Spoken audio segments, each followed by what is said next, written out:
ஆண்டவரும் இரட்சகருமாகிய இயேசுவின் நாமத்தினால் உங்கள் யாவருக்கும் இந்திய மிஷனரி சங்கத்தின் சார்பாகவும் எங்களுடைய வீட்டார் குடும்பத்தார் யாவருடைய சார்பாகவும் அன்பின் வாழ்த்துக்களை கூறிக்கொள்கிறேன். தேவனாய் கர்த்தர் உங்களையும் உங்களுடைய சந்ததிகளையும் ஆபிரகாமின் தேவனும் ஈசாக்கின் தேவனும் யாக்கோபின் தேவனுமாய் கர்த்தர் ஆசீர்வதிக்கவே ஆசீர்வதித்து பெருகவே பெருக பண்ணுவாராக. கர்த்தர் நாமத்துக்கு மகிமை உண்டாவதாக. இந்த நாளிலும் நம்ம புனித வாரத்துக்குள்ளாக பசுத்த வாரத்துக்குள்ளாக அதுக்கு பிறகு கட்டளை காலம், அதுக்கு பிறகு அது நாளைக்கு இன்னைக்கு பஸ்கா பண்டிகை நம்ம பார்த்தோமோ பார்க்கலையோ, அதுக்கு நமக்கு சம்மந்தம் இருக்குதோ சம்மந்தம் இல்லையோ, ஆனால் இன்னைக்கு நமக்கு தேவன் அதை சம்மந்தப்படுத்தி கொடுத்திருக்கிறார். பஸ்கா பண்டிகை யார் கொண்டாடணும்? இந்த நிகழ்வும் இந்த நிகழ்ச்சியும் இந்த கூட்டமும் இந்த கூடுகையும் யாருக்கு சொந்தமானது என்று சொன்னால் கர்த்தர் சொல்கிறார், என் ஜனத்துக்கு. என் ஜனம். எல்லார் வீட்லையும் எல்லா ஃபங்க்ஷனும் நடக்கும். ஒரே ஒரு சிறப்பு கூடுகை ஒரு வீட்டில் நடக்கும். அந்த வீட்டுக்கு அந்த வீட்டினுடைய நபர்கள் மாத்திரம்தான் வருவாங்க. கல்யாண வீட்டுக்கு எல்லாரும் வந்துடலாம், கல்யாண வீட்டுக்கு எல்லாரும் வந்துடலாம், பால்காய்ச்சி வீட்டுக்கு எல்லாரும் வந்துடலாம். பிறகு எங்கள் வீட்டில் யாராவது ஒருத்தவங்க இறந்துட்டாங்கன்னு சொன்னால் எங்கள் ஊரில் இருக்கிற எல்லாரும் வந்துடுவாங்க. என் வீட்டில் எங்கள் வீட்டில் நடக்கிற கூட்டத்துக்கு, எங்கள் வீட்டில் நடக்கிற ஒரு சிறப்பு நிகழ்ச்சிக்கு எங்கள் வீட்டில் இருக்கிறவங்க மாத்திரம்தான் வருவாங்க. அது எந்த கூட்டம்?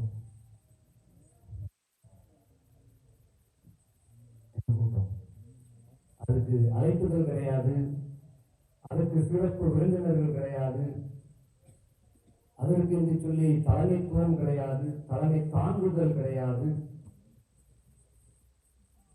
அதற்கு என்று சொல்லி முன்னிலை கிடையாது. என்ன பொருள்?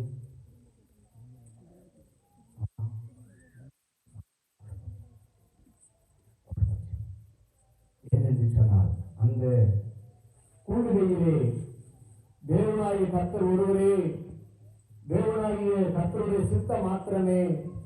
கர்த்தர் எனக்கும் என்னுடைய வீட்டுக்கும் என்னுடைய ஜனத்திற்கும் என்னுடைய பிள்ளைகளுக்கும் என்னுடைய சந்ததிக்கும் என்னுடைய எதிர்காலத்திற்கும் தேவன் கொடுக்கிற வாக்கும் வாக்குறுதியும் அது எனக்கு சொந்தமாகும்படிக்கு நான் ஒருமனப்பட்டு என் மனைவியோடு கூட என் மக்களோடு கூட எங்கள் குடும்பத்தாரோடு கூட தேவனுடைய சமூகத்திலே அழுகவும் சிரிக்கவும் மகிழ்ச்சியாக இருக்கவும் வருத்தத்தோடும் பாரத்தோடும் மிகுந்த சமாதானத்தோடும் கூட எல்லாம் இருக்காங்க. ஆமென். எல்லாருக்கும் எல்லாமே இருக்கும். ஒரு நாள் அழுக இருக்கும், ஒரு நாள் சிரிப்பு இருக்கும், ஒரு நாள் சந்தோஷம் இருக்கும், ஒரு நாள் ஒரு பாட்டை படிக்கிறதுக்கே முடியாது, ஒரு நாள் ஒரு அதிகாரத்தை வாசிக்கவே முடியாது, ஒரு நாளுக்கு ஒண்ணுமே முடியாது. அதான் குடும்ப ஜெபம். அதுக்கு பேர் தான் குடும்ப ஜெபம். இதைத்தான் ஆண்டவர் இந்த நாளிலே பஸ்கா பண்டிகையின் மூலமாக ஒரே குடும்பமாய் சிறைகளர்களாய் சீசர்களாக அப்போஸ்தலர்களாக எத்தனை பேரை சொல்லி வகையாக சொன்னாலும் நீங்கள் நானும் யார்? நீங்கள் நானும் யார்? நீங்கள் விசுவாசிகளா? நீங்கள் சபையினுடைய அங்கத்தினர்களா? இல்லைன்னா இந்த இடத்துல வந்து உட்கார்ந்து இருக்கிற மாதிரிக்கு இந்த இடத்துல உட்கார்ந்து இருக்கிறவங்க இது என்ன இடம்? இந்த இடத்துல நாளைக்கு வந்து போறோமா? உட்காரமா? வருஷத்துல 365 நாள்ல ஒரு 4 நாள் மாத்திரம் தான் நினைச்சிடும். தெருவா வந்து உட்காந்துருக்கும். தெருவா இந்த தெருக்கு வந்துருங்க. எங்க வீட்டுல எங்க ஊர்ல எங்க தெருவுல கூட்டம், அதனால நீங்களும் கண்டிப்பா வந்துருங்க. அடுத்த தெருவில் ஒரு கூட்டம், எங்க தெருவு கண்டிப்பா வந்துருங்க. வந்து அவங்களுக்கு என்னதான் தருவோம்? எதையாவது ஒண்ணு கொடுத்து எதையாவது ஒன்றை பெற்றுக்கொள்ளும்படிக்கு ஒவ்வொருவருக்கும் ஒவ்வொரு விதமான ஆசையோடு கூட உள்ளான உணர்வுகளோடு இந்த கூட்டம் உணர்வுள்ள ஒரு கூட்டம். வருஷத்துல எத்தனை நாள் நடக்குது? 5 நாள். உணர்வுள்ள ஒரு கூட்டம். ஏன் இந்த உணர்வுள்ள கூட்டத்தை தேவன் உங்களுக்கும் எனக்கும் ஆதி பிதாக்கள் வழியாக நியமித்துக் கொடுத்திருக்கிறார் என்று சொன்னார். நாள் இரவுல கானானுக்குள்ள பிரவேசிக்கலாம் எகிப்துல இருந்து. ஆனா தேவனுடைய சித்தம் எத்தனை வருஷம் போனோம்? 40 வருஷம் போகணும். இரவும் பகலமா போகணும். அது மாத்திரமல்ல, ஆண்டவர் இருன்னு சொன்னா இருக்கணும், போன்னு சொன்னா போகணும், நடன்னு சொன்னா நடக்கணும், ஓடுன்னு சொன்னா ஓடணும், சோத்திரம் பண்ணுன்னு சொன்னா சோத்திரம் பண்ணணும். இதை விட்ட வேற ஒண்ணுமே வழி இல்லை. 40 நாள்ல எவ்வளவு நாள் நடந்தாங்கன்றதையும் எவ்வளவு நாள் காத்திருந்தார்கள் என்பதுதான் அங்கே அவசியமா இருக்கிறது, முக்கியமா இருக்கிறது. அவர் ஒவ்வொரு நாளும் தேவனோடு கூட காத்திருந்தவர்களாக கூடாரத்திற்கு மேலே அந்த அவங்களுடைய இருக்கைக்கு மேலாக மேக ஸ்தம்பம் வரும் பொழுது அவர்கள் ஆயத்தப்படுகிறார்கள். அதுவரைக்கும் அங்கே பகலிலே மேகஸ்தம்பம் அவர்களை பாதுகாத்துக் கொள்கிறது, இரவிலே அக்னி ஸ்தம்பம் பாதுகாத்துக் கொள்கிறது. அவங்களுடைய ஒரே ஒருவருடைய எல்லாருடைய பார்வையும் எங்கே இருந்தது? வானத்தை மாத்திரம் நோக்கிறது, வானத்தை மாத்திரம் நோக்கிறது. 6 லட்சம் புருஷர்களுக்கு முன்னாடி ஒவ்வொருத்தருக்கு முன்னாடி மோசே நிற்க மாட்டார். மோசே முன்னிலையில இருக்கிறார், யோசுவா கூடவே இருக்கிறார். ஆனால் ஜனங்களுடைய 6 லட்சத்துல கடைசி வரிசையில் உட்கார்ந்து இருக்கிறவங்களுக்கு மோசே கண்ணுக்கு தெரியுமா? தெரியாது. கண்ணுக்கு தெரியாம இருக்கிற அந்த மோசே சொல்லுகிற வார்த்தைக்கு அடையாளமாக அங்கே எக்காலம் ஊதப்படுகிறது. அந்த எக்காலத்தின் சத்தத்தை ஜனங்கள் கவனித்துக் கொண்டே இருக்கிறார்கள். எப்பொழுது ஊதும், எப்பொழுது எக்காலத்தொனி உண்டாகும் என்பதை சாமக்காரர்களாக விழிப்புள்ளவர்களாக எப்பொழுதும் விழித்திருந்து 6 லட்சம் புருஷர்களும் ஒவ்வொரு நிமிஷமும் விழித்திருக்க வேண்டியது அவசியமாயிருந்தது. ஒரு நாள் நீங்க கலந்து போக வேண்டிய இடத்துக்கு 40 வருஷமா கொண்டு போயிட்டாங்க. இப்ப நீங்களும் அப்படிதான் உட்கார்ந்துருக்கீங்க. அந்த சர்ச்சில் வந்து அப்படியே இங்க வந்தோம்னா 1 நிமிஷத்துல என்ன செஞ்சிடலாம், வந்துடலாம். எதுக்கு கூட சுத்தி சுத்தினீங்க? உங்ககிட்ட எதுக்கு கூட சுத்தி சுத்தினீங்க?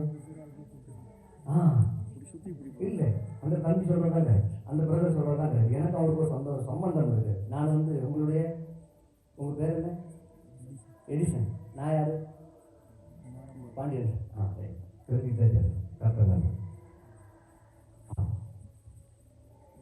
அதனுடைய பெரிதான கிருபையினால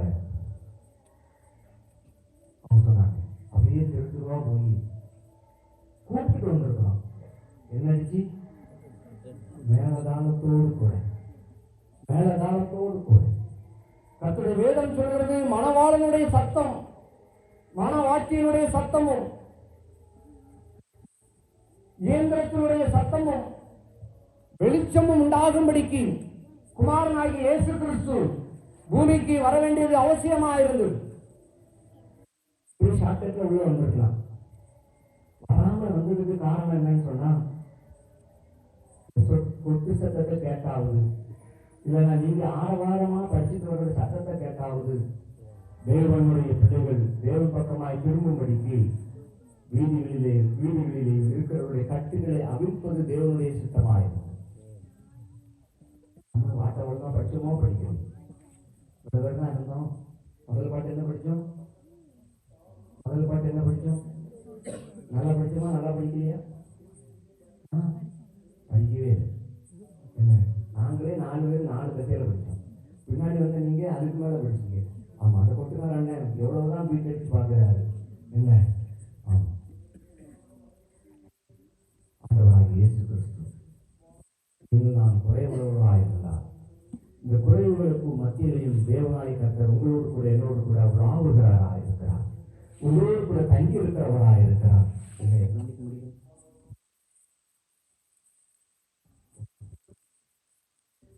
போட்டுன்னு சொன்னீங்கன்னா எனக்கு ஒரு ஊரில் அப்பதான் நடந்து போச்சு. அதனால தயவுசெய்து டைம் சொல்லிட்டீங்கன்னா மேனேஜ் பண்ணிக்கிறேன். எத்தனை மணிக்கு போவீங்க? சொல்லிட்டீங்கன்னா நானும் பழச்சிக்கிறேன். எனக்கு அப்படி நடந்து போச்சு. சரி, பிதாவாகிய தேவன் குமாரனாகிய இயேசு கிறிஸ்துவை உங்களிடத்திலே வர வைக்க வேண்டியதும் நம்ம இடத்திலே அவர் தங்கி இருக்க வேண்டியதும் தேவனுடைய சித்தத்தை நிறைவேற்றுவதை நீங்கள் நானும் கண்டதினால் காண வேண்டுவதும் தேவனுடைய சித்தமாயிருந்தது. அல்லேலூயா. நீங்கள் நானும் கொடுத்து வைத்தவர்கள். ஏனென்று சொன்னால் 2வது வருகையை நீங்கள் நானும் காண போகிறவர்களாக இருக்கிறோம். நோவா காணவில்லை, ஆதாம் ஏவாள் காணவில்லை, ஆதி பிதாக்களாகிய ஆபிரகாம் காணவில்லை, ஈசாக்கு காணவில்லை, யாக்கோபு காணவில்லை. ஆனால் தேவனாகிய கர்த்தர் உங்களுக்கும் எனக்கும் அவருடைய எக்கால சத்தத்தை கேட்கும்படிக்கு கிருபையை கொடுத்திருக்கிறார். அல்லேலூயா. ஆண்டவராகிய இயேசு கிறிஸ்து வரப்போகிறதை நீங்கள் நானும் ஆவலுள்ள ஜனமாக வார்த்தையின்படி வசனத்தின்படி அது நிறைவேறுகிறதை இந்த வரையிலும் நீங்கள் நானும் கண்கூடாக கண்டு ரசித்து ருசித்துக் கொண்டிருக்கிறோம். ஆமென். உலகத்திலே கொடுக்கக்கூடாத வாக்கியமுள்ள ஜனமாய் தேவன் உங்களையும் எண்ணி வைத்திருக்கிறார். இந்த நாளிலே ஆண்டவராகிய இயேசு கிறிஸ்து உங்களையும் எண்ணி இந்த வீதிகளிலே அமரச் செய்வதற்கு ஒரு நோக்கம் இருக்கிறது. நீங்களும் நானும் ரட்சிப்பின் பாத்திரங்களை எடுத்துக்கொண்டு இந்த வீதி வழியாய் நடந்து வரும் பொழுது ஆண்டவராகிய இயேசு கிறிஸ்துடைய மகிமை, தேவனுடைய மகிமையாய் அது வெளிப்படங்கமாய் இந்த ஜனம் என் ஜனம் என்று சொல்லி தேவனாகிய கர்த்தர் மகிழ்ச்சியோடு கூட உங்களுக்கு மத்தியிலே அவர் ஆரவாரித்துக் கொண்டு வருகிற கிருபையாய் இருக்கிறது. ஆமென். அல்லேலூயா. ஊருக்கு இதே போல ஒரு நடந்துச்சு.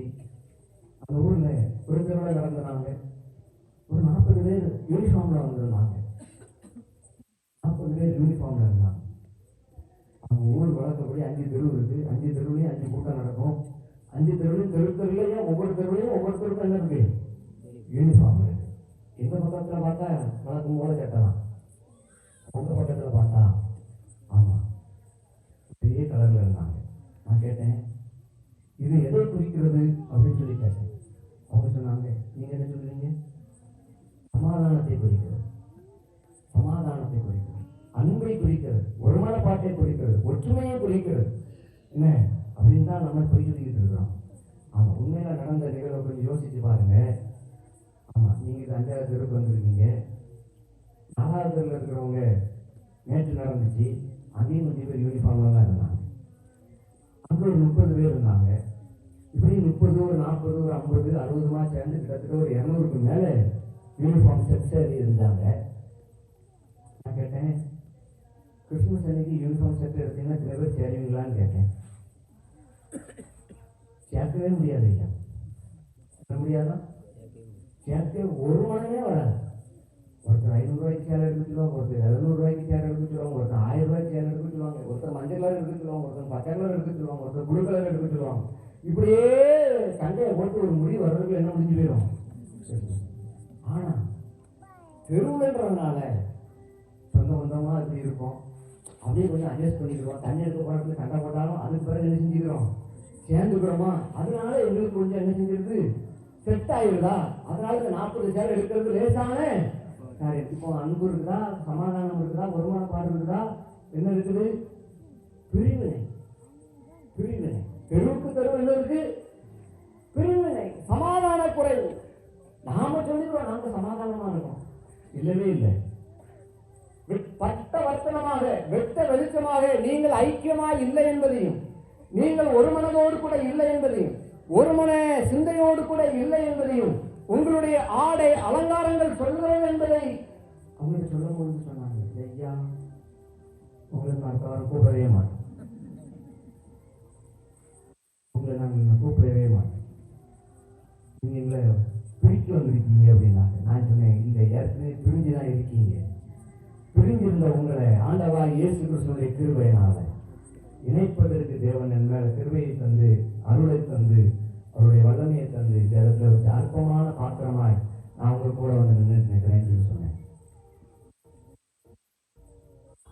ஆண்டவராகிய இயேசு கிறிஸ்து இந்த நாளிலேயும் பஸ்கா பண்டிகை, குறிப்பில்லாத அப்ப பண்டிகை, மற்றவங்களுக்கெல்லாம் பண்டிகையா இருந்தது. ஆமென். மற்றவங்களுக்கெல்லாம் அது சந்தோஷமா இருந்தது. மற்றவங்களுக்கெல்லாம் அந்த நாள் மனமகிழ்ச்சி நாளாக இருந்தது. அந்த நாளை குறித்தும் அந்த நாளினுடைய நினைவுகளை குறித்தும் நிறைவுகளை குறித்தும் ஜனங்கள் மிகுந்த ஆரவாரத்தோடு கூட ஒவ்வொருவரும் எதிர்பார்த்து கொண்டிருந்த நாள். வருஷத்துல எத்தனை நாள் தான் ஒரு பஸ்கா பண்டிகை? ஒரு நாள் தான் வரும், ஒரே ஒரு நாள் தான் வரும் அந்த பஸ்கா பண்டிகை. அந்த பண்டிகைக்கு உலகத்தில் இருக்கிற யூதர்கள் எல்லாரும் கண்டிப்பா வந்து சேர்ந்துடணும். அதுதான் அங்க ஐக்கியம். எப்படி நம்ம கோயில் பிரச்சனைக்கு எல்லாரும் வந்துடுறோமோ, அதே போல இந்த பஸ்கா பண்டிகைக்கு எல்லாரும் உனக்குள்ள வந்துடணும். எல்லாரும் வந்துடணும். எல்லாருக்கும் ஒரு சந்தோஷம், எல்லாருக்கும் ஒரு பெரிய சமாதானம், எல்லாருக்கும் தேவனுடைய ஆலயத்திலே வந்து தேவனுடைய நன்மையை பெற்றுக்கொள்ளும்படிக்கு, தேவனுடைய ஆசீர்வாதத்தை வாங்க வேண்டும் என்று சொல்லி பிள்ளைகள் ஒவ்வொருவரும் எவ்வளவு தூரத்தில் இருந்தாலும் இந்த நாளுக்காகவும் நாளிகைக்காகவும் காத்திருந்தார்கள் என்று சொல்லி வேதம் சொல்கிறது. அதைத்தான் இயேசு கிறிஸ்துவும் எதிர்பார்த்து கொண்டிருந்தார். அந்த கூட்டங்கள் ஆலயத்துக்குள்ளே வந்து போவதை பார்த்து கொண்டிருந்த இயேசு கிறிஸ்து கடைசி தன்னுடைய கிறிஸ்துவனுடைய மகிமையை தேவனுக்குள் செலுத்தும்படியாக தேவன் சித்தம் கொண்ட நாளிலே தேவனுடைய பிள்ளையாகிய குமாரனாகிய இயேசு கிறிஸ்து மகிமை அடைவதற்கு முன்பாக தான் செய்து முடிக்க வேண்டிய நிறைவான ஒரு கிரியையை ஆண்டவர் இந்த பஸ்கா பண்டிகை நாளிலே செய்வதற்காக அவர் தேவ ஆவியினால் அருளப்பட்டவராக உந்தப்பட்டவராக எனக்கு எந்த விதமாய் வாழ்வு இருக்கும்,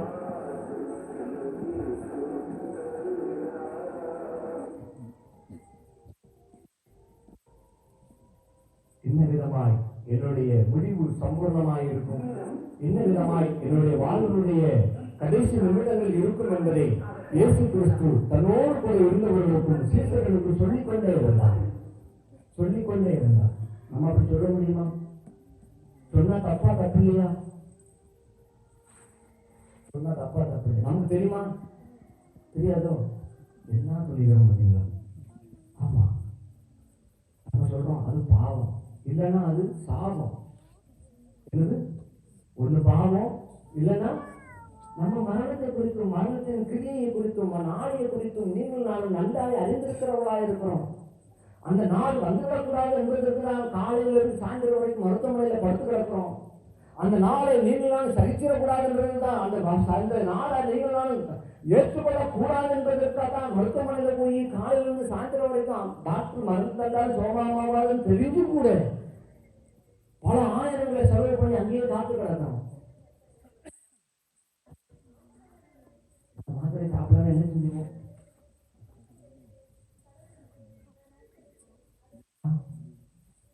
சுகருக்கும் பிரஷருக்கும் பல வருஷமா சாப்பிட்டு இருக்கோம். அது சாப்பிடலான்னு என்ன செஞ்சுருவோம்? பக்கத்து வீட்டுக்காரன்னு சொன்னாங்க, படபடக்குன்னு வரும், தலை சுத்தம், பட்டில் விழுந்துடும், கார் அனுப்பி ஏற்றிட்டு.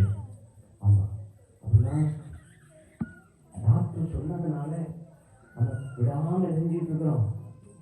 வேலைக்கு மாத்திரை மாற்றி மாற்றி சாப்பிட்டு இருக்கிறோம். காலையில் சாப்பிட்றது மத்தியானம், மத்தியானம் சாப்பிட்றது ராத்திரி, ராத்திரி சாப்பிட வேண்டியது காலையில. ஒருத்தரும் ரெகுலராகவோ இல்லைன்னா அந்தந்த மாத்திரையோ சாப்பிட்டு பழகாதவர்களாக இருக்கிறோம். ஏன்னு சொன்னால் அது உங்களுடைய என்னுடைய சரீரத்துக்கு ஒத்து போகாத, ஞாபகத்துக்கு தாண்டி உள்ள காரியம். அதனாலதான் மனுஷ புத்தியானது அப்பப்போ மறந்து போன்றதுக்காண்டிதான் இந்த மாத்திரையை உற்பத்தி பண்ணுகிற தயாரிப்பாளர்கள் கலர் கலராக என்ன செய்யறாங்க? மாத்திரையை உண்டாக்குறாங்க. காலையில் சாப்பிட்ற மாத்திரை வெள்ளை கலர்ல இருக்கும், மத்தியானம் சாப்பிட்ற மாத்திரை பச்சை கலர்ல இருக்கு, ராத்திரி சாப்பிட்ற மாத்திரை சோப்பு கலர்ல இருக்கு. இப்படி ஏன் கலர் கலராக கொடுக்கணும்னு சொல்லி சொன்னா, அந்த மாத்திரைக்குள்ள இருக்கிற கண்ணுகள் எல்லாம் ஒன்றாக இருந்தாலும் மனுஷனுடைய ஞாபகமும் மனுஷனுடைய கையின் கிரியைகளும் ரொம்பவும் ரொம்பவும் மோசமா இருக்கிறதுனால, தன்னை நம்பாததுனால. என்னது? ஆமா, அதுதான் இருக்கிறது. நம்மளையே நம்புறதில்லை, நம்மளையே நம்புறதில்லை என்பதை குமாரனாகி இயேசு கிறிஸ்து நன்றாய் அறிந்திருந்தபடினாலதான் சீசனிடத்துல சொன்னாங்க. வாசிப்பீங்களா? 1 பேதுரு 1ஆம் அதிகாரம் 21வது வசனத்துக்கு வாங்க. 1 பேதுரு 1ஆம் அதிகாரம் 21வது வசனம். உங்கள் விசுவாசமும் நம்பிக்கையும் தேவன் மேல் இருக்கும்படி அவரை மரித்தோரிலிருந்து எழுப்பி அவருக்கு மகிமையை கொடுத்தார். உங்களுடைய நம்பிக்கையும் உங்களுடைய விசுவாசமும் தேவன் மேல் இருக்கும்படிக்கு, ஆமென், தேவன் மேல் இருக்க வேண்டும் என்பதற்காக அவரை மரித்தோரிலிருந்து எழுப்பி அவருக்கு மகிமையை கொடுத்தார். மரணத்தை ஏசப்பா மரணச்சலைக்கும் பார்க்கல, உயிரிழமைக்கும் பார்க்கல. இந்த இடத்துல எந்த முகாந்திரத்தோட கூட உட்கார்ந்து இருக்கிறோம்? விசுவாசம், நம்பிக்கை.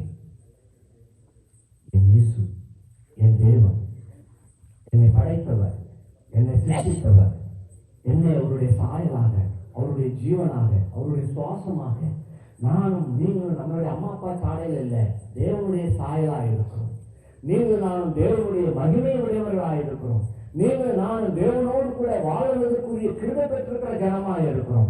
நீங்கள் நான் இந்த உலகத்துக்கு சொந்தமானவர்கள் அல்ல. நீங்கள் நான் இந்த தெருவுக்கு சொந்தமானவர்கள் அல்ல. நீங்கள் நான் இந்த கருங்கடலுக்கு சொந்தமானவர்கள் அல்ல. நீங்கள் நான் இந்த ஜில்லாவுக்கு சொந்தக்காரர்கள் அல்ல. அதையும் காட்டினோம். ஆமென். அல்லேலூயா. அதையும் காட்டினோம். தேவனாகிய கர்த்தர் ஒன்றையும் எண்ணியும் அவருடைய ராஜ்யத்தின் புத்திரர்களாய் தேவன் உங்களை முன்குறித்து வைத்திருக்கிறார். ராஜ்யத்தின் புத்திரர்கள். ராஜ்யம் எப்படிப்பட்டதாக இருக்கிறது? ராஜ்யம் யாருக்கு சொந்தம்? ராஜ்யம் யாருக்கு சொந்தம்? பரலோகம் யாருக்கு? எனக்கு விசுவாசிக்கிறவங்க. ஆமென். அதுக்கு என்னெல்லாம் செய்யணும்? விசுவாசிக்கிறதுக்கு என்னெல்லாம் செய்யணும்? விசுவாசிக்கிறதுக்கு என்னெல்லாம் செய்யணும்? விசுவாசிக்கிறதுக்கு ஒரு கூட்டம் நடத்தணும், வீட்டில் நல்ல சாப்பாடு கொடுக்கணும், அதுக்கு பிறகு வெள்ளியோ பொண்ணையோ கொண்டு ஆலயத்தில் கொடுக்கணும், அதுக்கு பிறகு 4 பேருக்கு தர்மம் பண்ணணும், அதுக்கு பிறகு நம்ம விசுவாசத்தை வர்த்திக்க பண்ணுகிறது, நம்ம விசுவாசத்தை பெருக பண்ணுகிறதுக்கு, நம்ம நம்பிக்கையை இன்னும் அதிகப்படுத்துவதற்கு என்ன செய்யணும்? அதுக்கு தான் இந்த கூட்டம். நேற்று அபிஷேகம். எத்தனை பேர் அபிஷேகம் பண்ணப்பட்டீங்க? நேற்று அபிஷேகம் தானே. எத்தனை பேர் அபிஷேகம் பண்ணப்பட்டீங்க? என்ன இப்படி பார்க்குறீங்க? அபிஷேகம்னா என்னது? ஐயா, பசுத்த ஆவியானவர் உங்ககிட்ட இருக்கிறாரா இல்லையா? அப்புறம் அதனால அபிஷேகம் வாங்கிட்டு மேல எல்லாரும் நேரத்துல பிறக்கும் பொழுதே வாங்கியிருக்கிறோம். ஆண்டவராகிய இயேசு கிறிஸ்து உங்களையும் என்னையும் அவருடைய மகாபலிய பசுத்த ஆவியானவருடைய கிருபையினால, இயேசுவே பிறந்தது பசுத்த ஆவியினால, மிச்சமா இருக்கிற நீங்களும் அவருடைய ஆவியில்னு சொல்லி நான் பிறக்க முடியாது என்று சொல்லி வேதம் சொல்கிறது. மாம்சத்துல இருந்தாலும் உங்களுக்குள் இருக்கிற ஆத்மாவும் ஆவியும் தேவனுடையதா இருக்கிறது. ஆவியும் ஆத்மாவையும் ஆளுகை செய்கிறவர் பரிசுத்த ஆவியானவராக இருக்கிறார். இந்த சரீரத்தை நீங்கள் எப்பொழுதெல்லாம் கீழ்படுத்துகிறீர்களோ, இந்த சரீரத்துக்கு நீங்கள் நான் எப்பொழுது கீழ்படியாமல் இருக்கிறோமோ, இந்த சரீரத்துக்கு நீங்கள் நான் எப்பொழுது செவி கொடுக்காமல் இருக்கிறோமோ, இந்த சரீரத்துக்கு நீங்கள் நான் மேற்பட்டவர்களாய் நீங்கள் நான் எப்பொழுது நினைக்கிறோமோ, அப்பொழுதே ஆவியானவர் நமக்குள்ளே கிரியை செய்கிறவராய் இருக்கிறார். அப்பொழுதே ஆவியானவர் நமக்குள்ளே கிரியை செய்கிறவராய் இருக்கிறார். ஏன் இந்த சரீரத்தை நீங்களும் நானும் கீழ்படுத்த வேண்டும்? இந்த சரீரம் விசுவாசத்தை கெடுக்கும். இந்த சரீரம் நம்பிக்கையை கெடுக்கும்.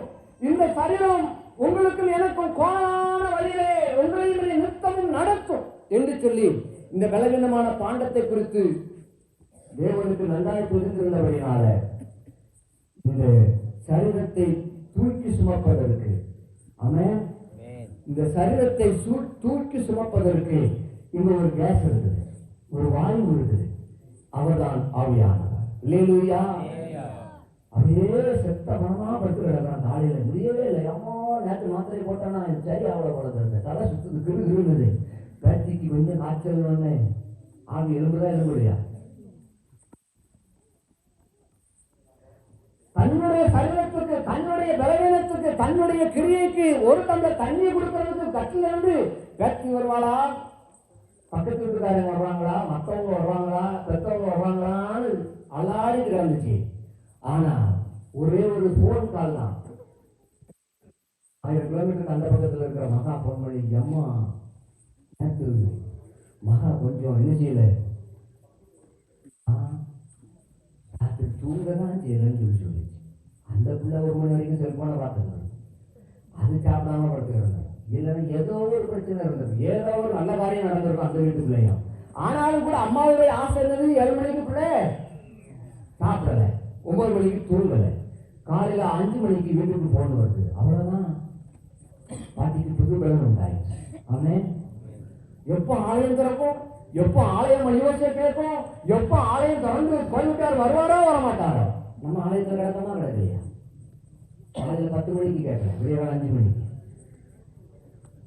இந்த கிரியையை ஆண்டவராகிய இயேசு கிறிஸ்து உங்களுடைய பிள்ளைகள், உங்க சொந்த பிள்ளைகள், உங்களுடைய ரத்தத்துக்கு உரியவர்கள், ரத்தத்தினால தோன்ற பண்ணினவர்கள், நீங்கள் பெற்றெடுத்த பிள்ளைகள், நீங்கள் 10 மாதம் சுமந்தெடுத்த பலவீனத்துக்கு மத்தியில் செத்து போவோம் என்று சொல்கிற உறுதியான எதிர்கால குறித்து திட்டமும் தெளிவுமாக சொல்கிறார்கள். அவர்கள் செத்து பிழைக்கிறார்கள். அப்படிதானே? பெண்கள் ஒவ்வொருவரும் செத்து பிழைக்கிறவர்களாக இருக்கிறார்கள். செத்து பிழைக்கிறவர்களாக இருக்கிற அருமையான சகோதரிகளுடைய வாழ்க்கையிலே தேவனாய் கர்த்தர் மறுபிறவியை உண்டு பண்ணி கொடுத்து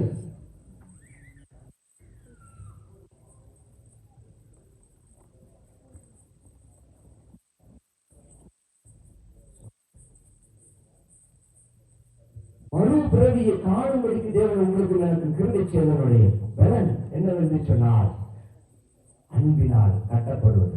ஆமென். இந்த விசுவாசமும் நம்பிக்கையும் உங்களுக்குள்ளும் எனக்குள்ளும் ஊறிக்கொண்டே இருப்பதற்கு தேவனாய கர்த்தர் சொல்கிறார். உங்களுடைய முடியாத நிலையிலையும் உங்களுடைய சோர்ந்து போன நேரங்களிலும் இழைப்படைந்து போயிருக்கிற காரியத்திலையும் தேவனுடைய அன்பு உங்களை நிரப்புகிறபடினார். ஆமென். தேவனுடைய மாறாத கிருபை உங்களை நிரப்புகிறபடினார் தேவனுடைய குணமாகிய இரக்கமும் மன உருக்கமும் நீடிய சாந்தமும் மிகுந்த தயவும் மாறாத அன்பும் உங்களை நினையும் அவருடைய பலத்தினால் ஆத்மாவை தேவன் உயிர்ப்பித்துக் கொண்டிருக்கிறபடியால் இந்த சரீரம் தன்னுடைய சொந்தத்துக்காக தன்னுடைய இரத்தத்திற்காக அது ஒரு நாளும் சோர்ந்து போவதில்லை, அயர்ந்து போவதில்லை. ஏபாபா அதை சொல்லியிருக்கீங்க. சோர்ந்து போவதில்லை. பஸ்கா பண்டிகையிலே குமாரனாகி இயேசு கிறிஸ்து சீசரிடத்துல சொல்றாங்க, அப்பா இன்னைக்கு பஸ்கா பண்டிகை, நம்ம போகணும். நான் போக வேண்டிய தூரம் இன்னும் வெகு தூரமா இருக்குது. நான் தேவனுடைய மகிமை அடையும்படிக்கு வந்திருக்கிறேன். இன்னைக்கு போய் ஆமா தந்தை ஆயத்தப்படுத்துங்கன்னு சொல்லி சொல்றாங்க. அந்த சீசர்கள் கேட்கறாங்க, எங்க போய் ஆயத்தப்படுத்தணும்? சொன்னாங்க, நீங்க போற வழியில் வந்து தண்ணி கொண்டுட்டு வரும். அந்த தண்ணி கொண்டு வந்த மனுஷன் கூட பின்னாடி போங்க.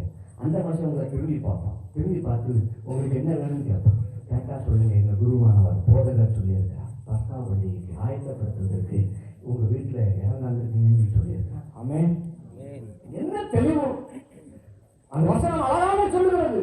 அந்த வீட்டுல பெரிய அறை, பெரிய டேபிள், அந்த டேபிள்ல அழகான வஸ்திரங்கள் விரிக்கப்பட்டிருக்குது. பஸ்கா பண்டிகைக்குரிய எல்லாம் அங்க இருக்குது. யாரும் அங்க போய் வெங்காயம் வெட்ட வேண்டியதில்லை. பஸ்கா பண்டிகைக்கு என்னெல்லாம் செய்யணும்? பஸ்கா பண்டிகைக்கு என்னெல்லாம் செய்யணும்? நம்ம கொண்டாடினாதான என்ன சாப்பிட்டா நமக்கு எல்லாம் ஆயத்தமா இருக்கிறது.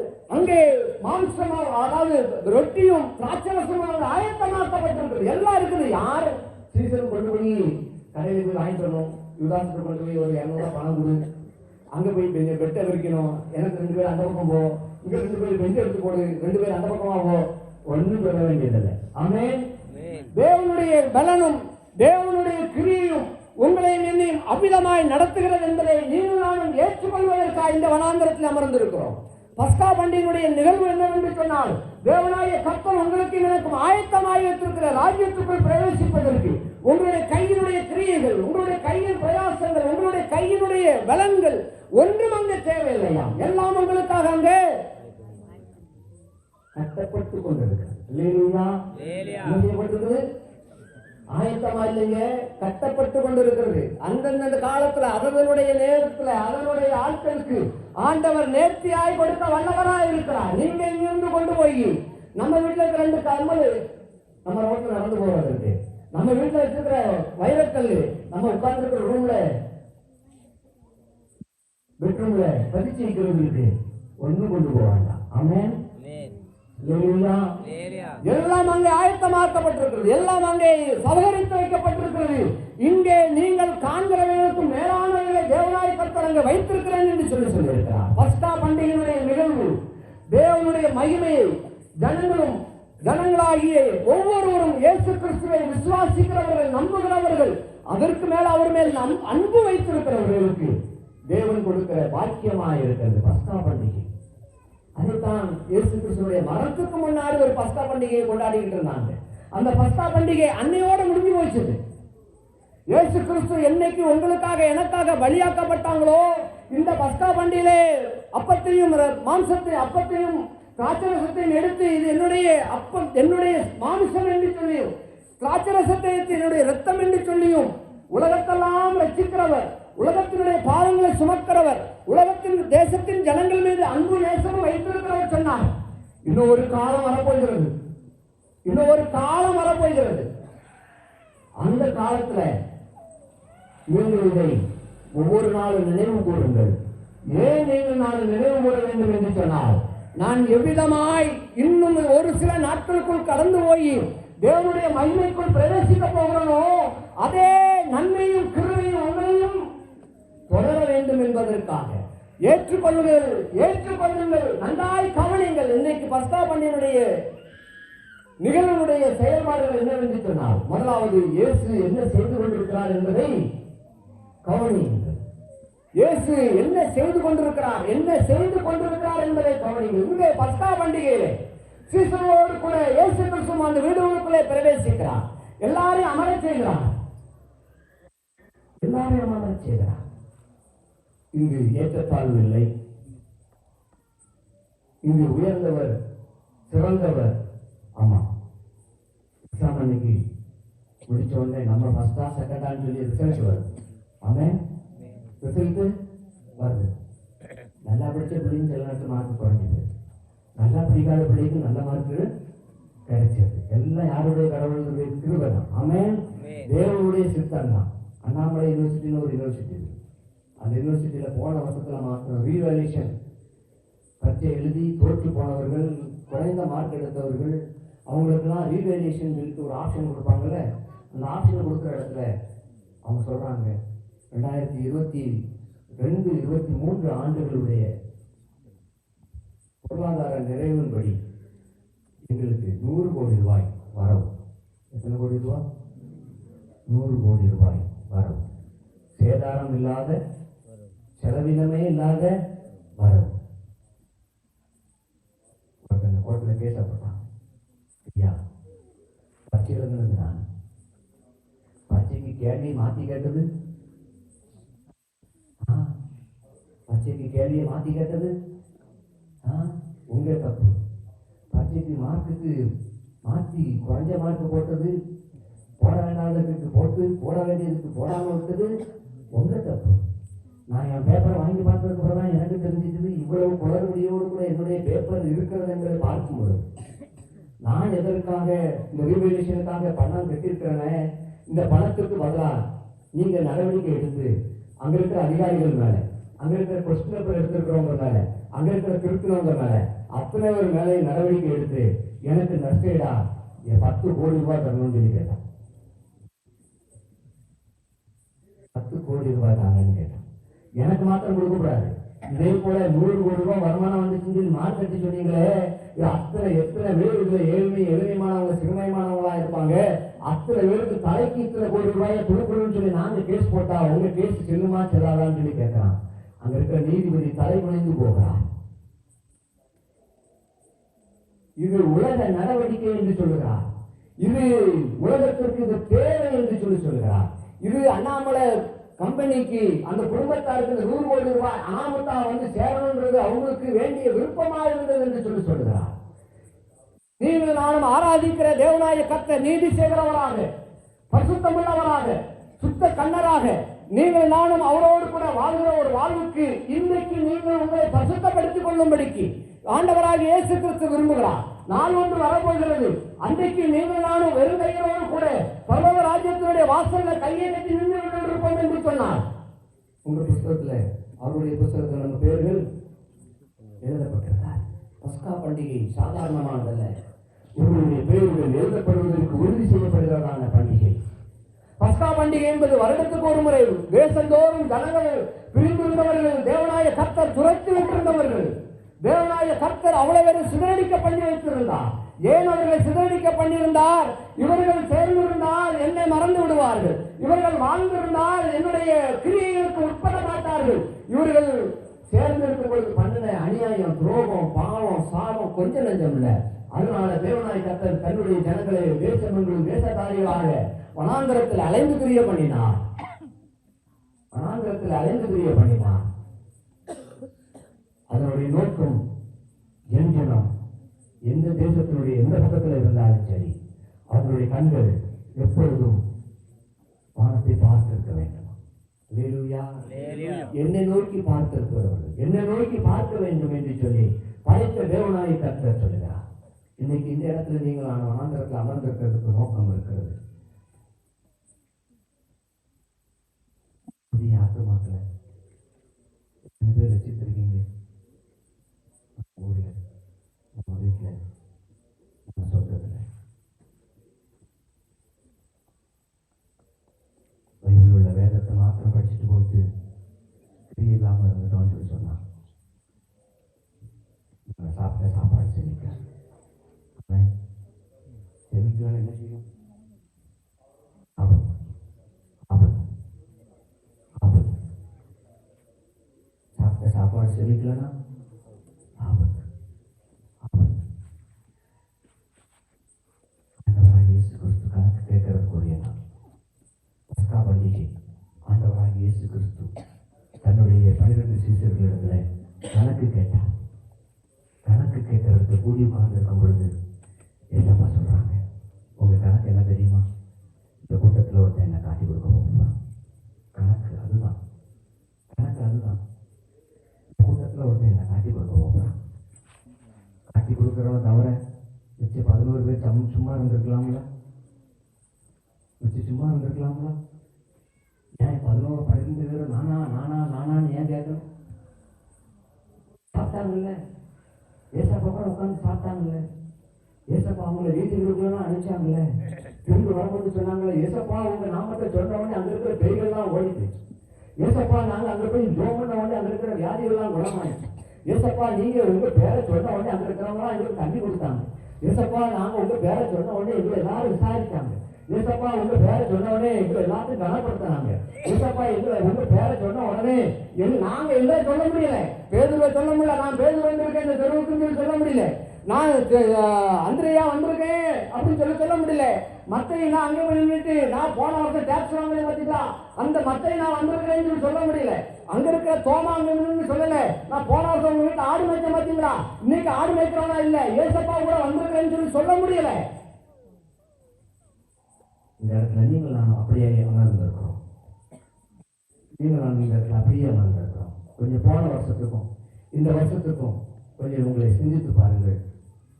8ஆம் படிச்சவங்க 9ஆவது படிச்சிருப்பீங்க, காலேஜுக்கு 12ஆவது முடிச்சவங்க கண்டிப்பா காலேஜுக்கு போயிருப்பீங்க, காலேஜுக்கு போகணும்னு சொல்லி விரும்பினவங்க காலேஜுக்கு போகாம வேற ஏதாவது படிப்புக்கு போயிருப்பீங்க. ஒவ்வொருத்தருக்கும் ஒவ்வொரு மாற்றம் வருது, ஒவ்வொருவருக்கும் ஒவ்வொருடைய தன்மை மாறி உள்ளது. போன வருஷத்தே மாதிரி நான் 8ஆவது படிச்சு இந்த வருஷம் யாராவது 8ஆவது படிச்சவங்க இருக்கீங்களா? போன வருஷம் காலேஜில் 12ஆவது படிச்சு முடிச்சு இந்த வருஷம் மறுபடியும் நான் இந்த வருஷம் 12ஆவது முதல் வாரத்தை முதல்ல படிச்சேன் சொல்றவங்க இருக்கீங்களா? என்ன கோபம் வருது, இப்படி எவனா மனுஷன் இருப்பானா, இப்படி ஒரு மனுஷனை எவனா விசாரிப்பானா, இப்படி ஒரு மனுஷன் விசாரிக்கிறதுக்கு இப்படி ஒரு நேரம் தேவையா, என்ன கோபம் வருது, எவ்வளவு எரிச்சல் வருது, எவ்வளவு என்ன. இதைத்தான் ஆண்டவராகிய இயேசு கிறிஸ்துவும் 12 சீசர்களிடத்தில் எதிர்பார்த்தார். என் சீசர்கள் என்னோடு கூட இருக்கிறவர்கள், நான் அவர்களை பிதாவுடைய சித்தத்தின்படி அவர்களை அழைத்திருக்கிறேன். மீன்களுக்கு பின்னாடி போனவர்கள், இரவும் பகலுமாக வலைவிரித்துக் கொண்டிருந்தவர்கள், நான் அவர்களை மீன் பிடிக்கிறவர்களாக அல்ல மனிதர்களை பிடிக்கிறவர்களாக மாற்றுவேன் வாருங்கள் என்று சொல்லி அவர்களை மார்க்கட்டி அழைத்தவர், தோல் தட்டி அழைத்தவர், கரங்களை கொடுத்து அழைத்தவர், தலைகளை வாரி கொடுத்து அழைத்தவர். சொந்த பிள்ளைகளின் மேலானவர்களாய் தேவ இயேசு கிறிஸ்துவினுடைய அன்பு அவர்களுக்குள் இருந்தது. இயேசு கிறிஸ்துவினுடைய அன்பு தாய் தகப்பனுடைய அன்பை விட மேலான அன்பாய் இருந்தது. அந்த அன்பைத்தான் ஆண்டவர் இன்னைக்கு உங்களுக்கு எனக்கு மாற்றி கொடுத்திருக்கிறார். அந்த மாற்று உருவாக்கமாய் ஆண்டவர் உங்களையும் எண்ணி வைத்திருக்கிறார். ஒருவரும் போன வருஷத்தை போல இந்த இடத்துல அமர்ந்திருக்கிறேன். ஆமென். நான் போன வருஷம் 4 அடி இருந்தேன், இந்த வருஷம் நான் 4 அடி ஆயிட்டேன். சொல்ல முடியுமா? ஒண்ணுமே சொல்ல முடியாது, ஒரு கிரியையிலும் சொல்ல முடியாது, ஒரு பலவீனத்திலும் சொல்ல முடியாது. ஆனா உங்க சரீரம் சொல்லுது, போன வருஷம் கொஞ்சம் நல்லா தான் இருந்தேன், இந்த வருஷம் என்ன ஆயிடுச்சு, இது என்ன கிரியே, இது என்ன கிரியே. வயசு ஆக ஆக அனுபவம் கூடுது, வயசு ஆக ஆக கனம் கூடுது, வயசு ஆக ஆக நமக்கு ஊர்ல இந்த குட்டி பையனா இருக்கான்னு ஒரு 10 வருஷம் கழிச்சு வந்தா நான் ஒரு பிசினஸ் மேனோட ஒரு பெரிய ஆடி காரில் வந்தானா என்னுடைய நிலைமை எப்படி இருக்கும்? வாங்க பிரதர், வாங்க வாங்க வாங்க. கோயில் ஸ்ட்ரீட் முதல் மாலை யாருக்கு தான்? ஆடி காரில் வர்றவருக்கு தான். ஆமா, வயசு கூட கூட கூட கூட கூட கூட உங்களுக்கு கனமும் புரட்சியும் கீர்த்தியும் பெருகி கொண்டே போகுது. ஆனா 60 வயசு 70 வயசுக்கு பிறகு யாரையாவது விசாரிச்சு என்ன எப்படி இருக்குன்னு கேட்டா வயசாகி போச்சுலாம், அது தள்ளாடுதுலாம், அது கண்ணு தெரிய மாட்டேங்குதுலாம், அது கொஞ்சம் இழுத்துக்கிட்டு கிடக்குதான், அது கொஞ்சம் உழையுதுலாம், அது கொஞ்சம் இது என்ன கிரியை? மாம்சத்தினுடைய கிரியை. அது எப்பொழுது பலவீனமா இருக்கும். ஆனால் அந்த மாம்சத்துக்குள் இருக்கிற ஆவியினுடைய கிரியையோ எப்பொழுதும் உற்சாகமாயிருக்கும். 70 வயதானாலும் கர்த்தருடைய வேதம் சொல்லுகிறது அவர்கள் இளம் குமாரர்களை போல இருப்பாங்க. எப்போ? பரிசுத்த ஆவியானவர் உங்களுக்குள் எனக்குள் வாசமாயிருக்கும் பொழுது.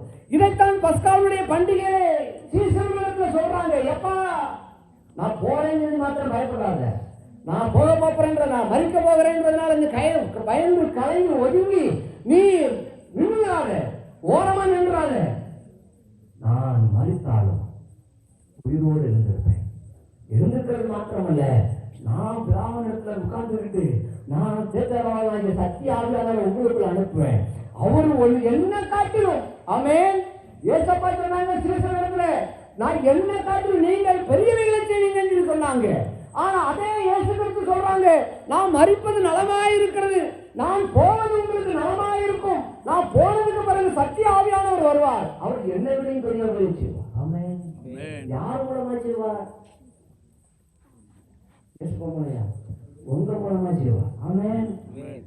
பஸ்கா பண்டிகையில நீங்களும் நானும் இயேசு கிறிஸ்துவுடைய விலையேறப்பட்ட இரத்தத்தையும் விலையேறப்பட்ட மாம்சத்தையும் சொந்தமாக ஆண்டவரே என்று சொல்லி மனப்பக்குவத்தோடு கூட, மன கிளேசத்தோடு கூட, அழுகையோடு கூட, வருத்தத்தோடு கூட, பாரத்தோடு கூட, வேண்டுதலோடு கூட, விண்ணப்பத்தோடு கூட, ஆசையோடு கூட, விருப்பத்தோடு கூட நீங்கள் நான் ஏற்றுக்கொள்வோம் என்று சொன்னால் இந்த பலன் உங்களுக்கு மிகுதியாயிருக்கும்.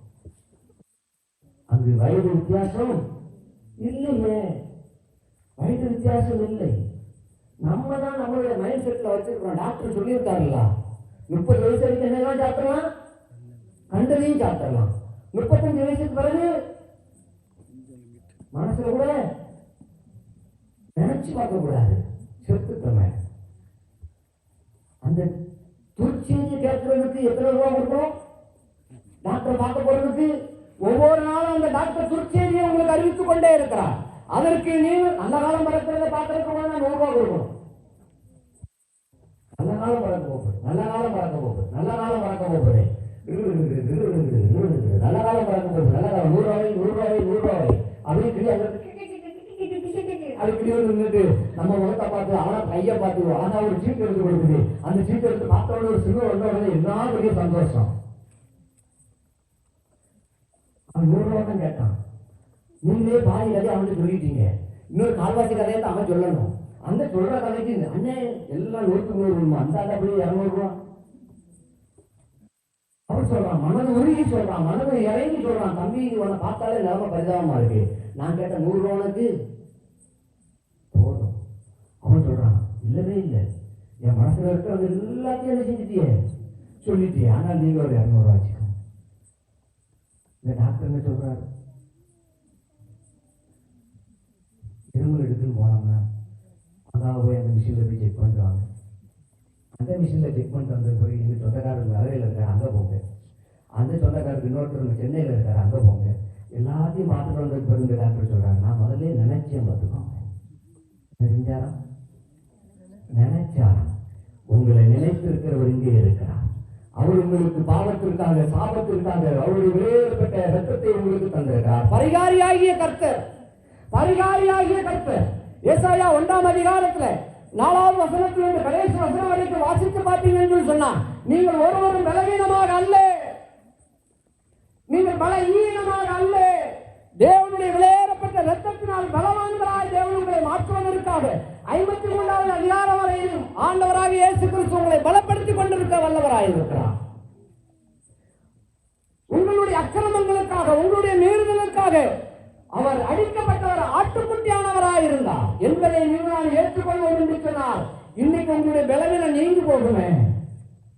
நீங்க சொல்றீங்க நாளை காலையில சாத்தாங்குளத்தில் ஆசை டாக்டர் பார்த்தாச்சு. இந்த பிரச்சனை எந்த டாக்டர் வாங்கணும்? கிறிஸ்தவ டாக்டர். அந்த கிறிஸ்தவ டாக்டர் நமக்கு என்ன சொல்ல போறாரோ அதுதான் நம்ம தலையில எழுத்து. நாளைக்கு போனவங்க அந்த கிறிஸ்தவ டாக்டர் இருப்பாரா இருக்க மாட்டாரே நமக்கே தெரியாது. ஆனா இன்னைக்கு ராத்திரி யாரை போய் பார்க்கறதுக்கு போகிறோம்? கிறிஸ்தவ டாக்டரை பார்க்கறதுக்கு போகிறோம். இன்னைக்கு ஆண்டவரை பாருங்கள்.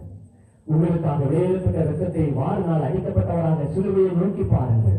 அந்த சிலுவையால நீங்கள் ஆத்ம மீட்டை பெற்றுக் கொள்ளும் பொழுது, ஆத்ம ரட்சிப்பை நீங்கள் மற்றவர்களுக்கு கொடுக்கும் பொழுது, ஆண்டவர் உங்களுக்கு பலவீனத்தை அல்ல பலவானாய் தேவனங்களை மாற்ற வல்லவராய் இருக்கிறார். காண்டாமிருகத்துக்கு ஒத்த பலனை கொடுப்பேன் என்று சொன்னது உண்மை. வான்களுக்குரிய காலையில தேவன் தருவன் என்று சொன்னது உண்மை. உங்களுக்கு கழுவை போல வாழ வயதை திருப்பி கொடுப்பேன் என்று சொன்னது உண்மை. ஆனா 2 பாட்டில் ஹார்லிக்ஸ் சாப்பிட்டுட்டு இல்லைன்னா ஒரு அரைக்கிலோ டப்பா புரோட்டீனெக்ஸ் சாப்பிட்டுட்டு புரோட்டீனெக்ஸ் கேள்விப்பட்டிருக்கீங்களா?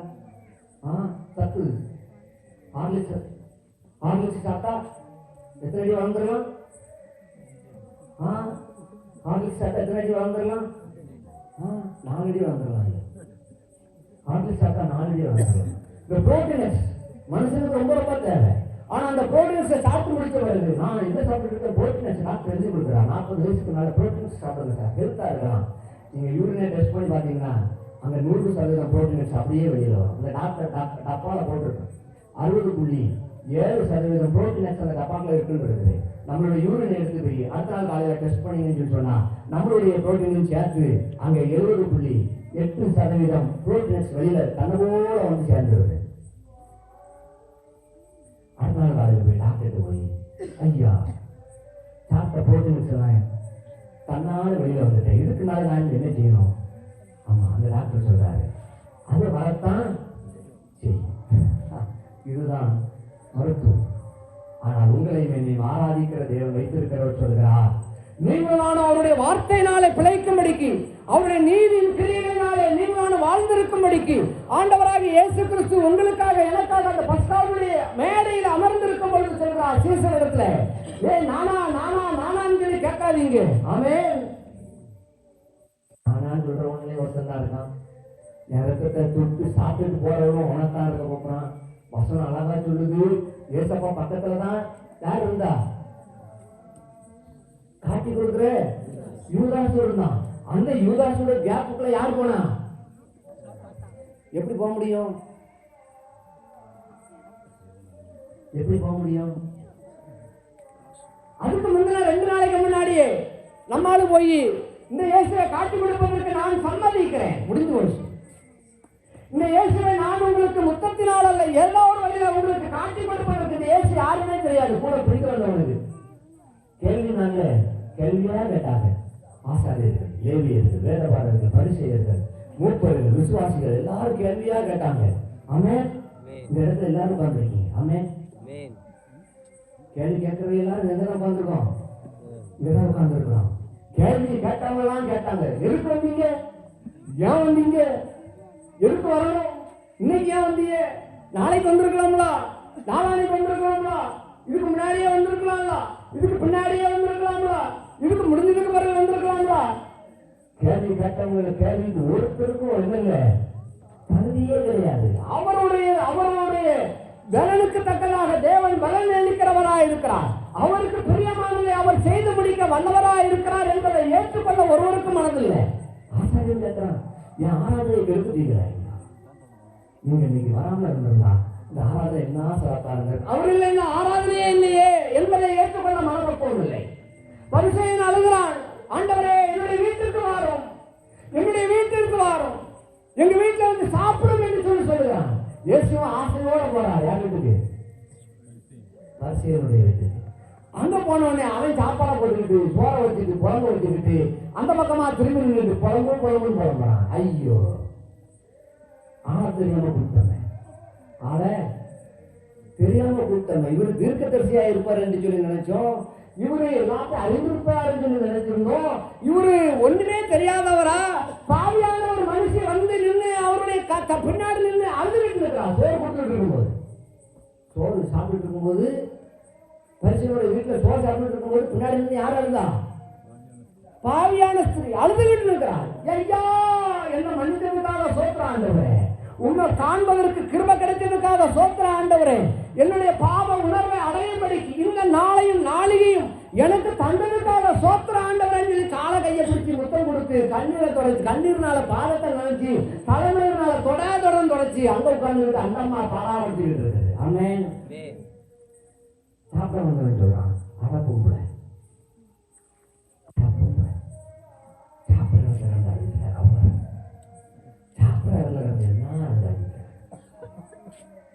நம்ம கல்யாண வீட்டுக்கு போனா அதைத்தான் செய்யும். ஆமென். நம்மளும் கல்யாண வீட்டுக்கு போனா சாப்பிட்ற இடத்துல அழுகிறமா சிரிக்குமா? சொல்லுங்க, கல்யாண வீட்டுல சாப்பிட்ற இடத்துல அழுகிறமா சிரிக்குமா? அழுகிறோம். ஒரு பெஞ்சுக்கு பின்னாடி நின்றுக்கிறோம். சாரில்ல, மாப்பிள்ளைய சாப்பிடு, மாப்பிள்ளைய சாப்பிடு, அத்தான் சாப்பிடுங்க, அத்தான் சீக்கிரமா சாப்பிடுங்க, அத்தான் சிரிப்பா சந்தோஷமா சாப்பிடறான்னு நினைக்கான். ஆடப்பா, நீதான் இருக்கு நிம்மதியா ஒரு வேலை சாப்பிட விடுறா. இப்பதான் குழம்பு கறி குழம்பே ஊற்றிருக்கு, இன்னும் சாம்பார் இருக்கு, ரசம் இருக்கு, மோர் இருக்கு. அதுக்கு முன்னாடியே இந்த மாதிரி 2 சின்ன பிள்ளைகளுக்கு சேருக்கு முன்னாடி நம்ம அம்மா கொண்டு விட்டுருவாங்க. எதுக்கு? இடம் பிடிக்கிறதுக்கு. அந்த பிள்ளைகளுக்கு விவரம் தெரியுதோ தெரியலையோ, அந்த சேரை போட்டு அந்த அண்ணனை போட்டு இழுத்து அவரு வாயில வைக்கும் போதுதான் சேரை இருக்கும். அப்படி இப்படி இப்படி இப்படி போகும். அழுகை எங்கே? நீங்கள் நான் அழுது கொண்டிருக்க மாம்சத்தின்படி மகிழ்ச்சியாக இருக்க வேண்டிய இடத்துல, ஆவிக்குரிய வாழ்விலே நீங்கள் நான் மகிழ்ச்சிக்குரிய வாழ்வை தேவன் உங்களுக்கு தந்திருக்கும் பொழுது, இந்த மாம்சத்தினுடைய கிரியை உங்களை அழுகையும் வேதனையும் பற்கடிப்பும் உள்ள இடத்துல சூழ்நிலையில வைத்துக் கொண்டிருக்கிறது. நீங்க சொல்றீங்க, இந்த இயேசு சரியில்லை, இயேசு சரியில்லை, இயேசு நல்லவர் தான், ஆனா நீங்க போய் உட்கார்ந்துட்டு இருக்கிற சேர் தான் சரி. உங்களை கல்யாணத்துக்கு வாங்கன்னு சொல்லி கூப்பிட்டாங்க. தோட்டத்துக்கு வாங்கன்னு சொல்லி யாராவது கல்யாண பத்திரிக்கை கொடுத்தாங்களா? கல்யாண பத்திரிகைக்கு கொடுக்கும் போது உங்க பிள்ளைகளெல்லாம் கூப்பிட்டு தோட்டத்துக்கு வாங்கன்னு சொல்லி கூப்பிட்டாங்களா? கூப்பிட்டாங்க. என்ன சொல்லி கூப்பிட்டாங்க? கல்யாணத்துக்கு வாங்கன்னு சொல்லி கூப்பிட்டாங்க. என் பிள்ளைய ஆசீர்வதிக்க வாங்கன்னு சொல்லி கூப்பிட்டாங்க. என் பிள்ளைக்கு 10:30 மணிக்கு கண்ணை வச்சு ஆலயத்துல வச்சு ஆலய ஆராதனையில வந்துருங்க, என் பிள்ளைய ஆசீர்வதிச்சிருங்க, என் பிள்ளைக்கு நன்மையை வழங்கிருங்க, என் பிள்ளைக்கு உங்களுடைய ஆழத்துல இருந்து நீங்க கொடுக்குற பணம் இல்ல, மொழி பணம் இல்ல, நீங்க உங்களுடைய பிரசன்ஸ், உங்களுடைய பிரசன்ஸ், உங்களுடைய பிரசன்ஸ், நீங்க கொடுக்கிற 100 ரூபாயோ 200 ரூபாயோ 500 ரூபாயோ 1000 ரூபாயோ இன்னும் எவ்வளவு வேணாலும் இருக்கலாம். முறை செய்யலாம், முறைச்சு விட்டு செய்யலாம், முறையும் செய்யலாம், முறைச்சு விட்டும் செய்யலாம். ஆமா, அது அங்கு முக்கியம் இல்லை. கல்யாண பத்திரிகை கொடுத்த மனவாளன் உங்கள் அழைப்பினுடைய நோக்கம் என்னுடைய பிள்ளையை ஆசீர்வதிப்பதற்கு வாருங்கள். நம்ம எத்தனை மணிக்கு போனோம்? நம்ம என்ன சொல்லிட்டு போறோம்? அங்க 1 மணிக்கு போனா போறோம். அது அழுகையும் பற்கடிப்பு நிறைந்த இடம். எது? Paris hall. இந்த ஆலயம் இங்க உங்களுக்கு நீங்க வருவீங்கன்னு சொல்லி பெஞ்ச் எடுத்து போட்டு, ஃபேன் போட்டு, லைட் போட்டு, என்ன ஆரவாரத்தோடு பலூன்லாம் கட்டி, செல் தெளிச்சு, பன்னீர் தெளிச்சு, அங்க உங்க ஆலயம் நிறுத்தி, எங்க ஆலயத்துல, இந்த ஆலயத்தினுடைய கிரியில கொஞ்சமாவது பாரிஸ் ஹால்ல சாப்பிடுற இடத்துல இருக்குமா? இருக்காது. சாப்பிடும் போதே அது ஒரு கட்சி பதவி.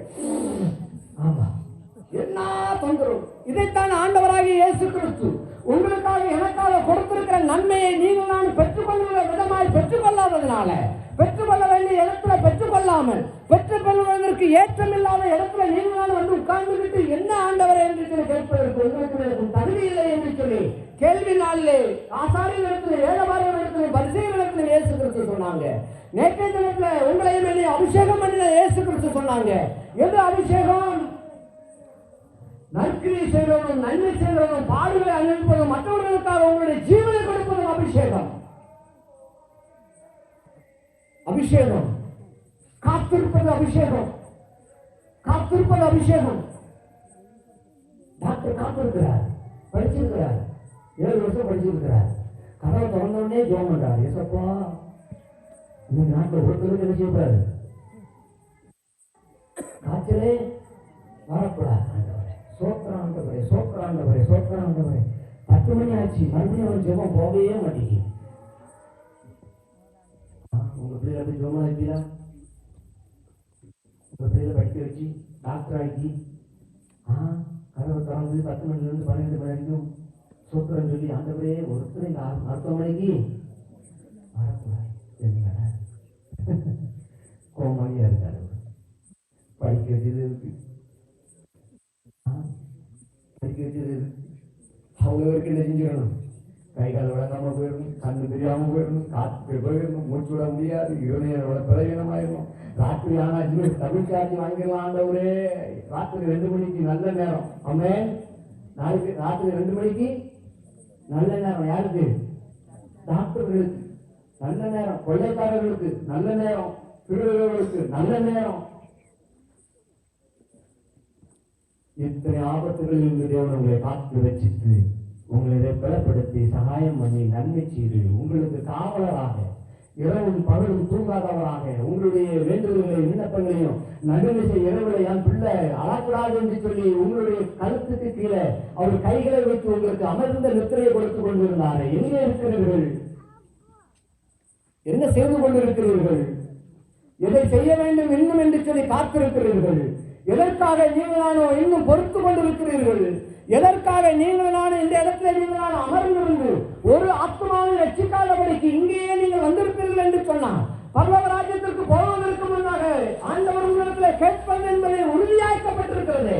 பரிசுத்த தேவனாய கர்த்தர் உங்களை எதிர்பார்ப்பது 100% உண்மையாக இருக்கிறது. அவருடைய கிரியையும் செயலும் உங்களுக்குள் ஒன்றையும் ஒன்று செய்யலையா? பிரச்சனை இல்லையா? பாரமே இல்லையா? அழுகையே இல்லையா? கேளுங்க ஆண்டவரே. இந்த நல்ல நாளில் பஸ்கா பண்டிகை சீசரில் இயேசு கிறிஸ்து ஒருத்தங்க அழிஞ்சு போயிட்டான். அப்போ இயேசு கிறிஸ்து அவன் மேல தாகமாக இருக்கிறான்.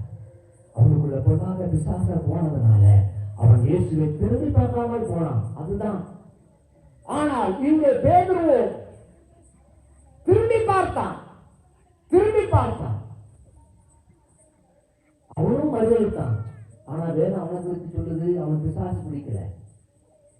இங்கு 2 நாளைக்கு முன்னாடி கை கொடுத்து கொண்டான் ஆசாரியர்களுக்கு மத்தியில, அங்க இருக்கிற பிரபுக்களுக்கு மத்தியில.